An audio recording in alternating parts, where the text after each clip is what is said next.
নতুন অতিথি নিয়ে আসলাম ছাদে। আসসালামু আলাইকুম, কেমন আছেন আপনারা? ছাদে আসবে নতুন অতিথি, তাই আমি আর আমার ভাইয়া খুব ব্যস্ত। টিপ টিপ বৃষ্টির মধ্যেও কাজ করে যাচ্ছি। প্রথমে আমাদের বাগান থেকে একটি সুপারি গাছ কেটে ওটাকে সাইজ করে ছাদে নিয়ে গেলাম।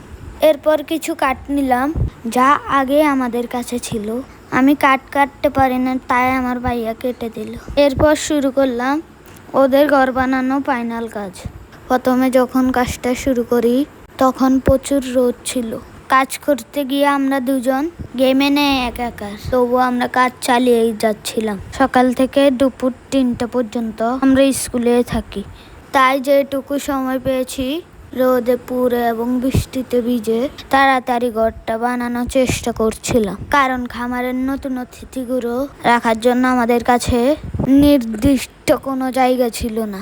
অবশেষে ঘরটা বানিয়ে নিয়ে এলাম সে অতিথিদের। এগুলো হচ্ছে কোচিং মুরগি। ওরা দেখতে অনেক অনেক সুন্দর, কিন্তু যেহেতু এখন ওদের মল্টিং সিজন চলছে, তাই সৌন্দর্যতা ঠিকভাবে বোঝা যাচ্ছে না।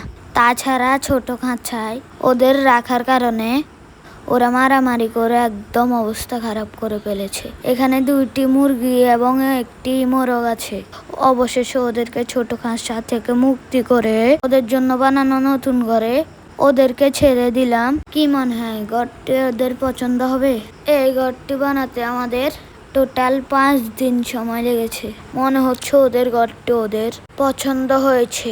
এই হচ্ছে ওদের ঘরের ফাইনাল লুক।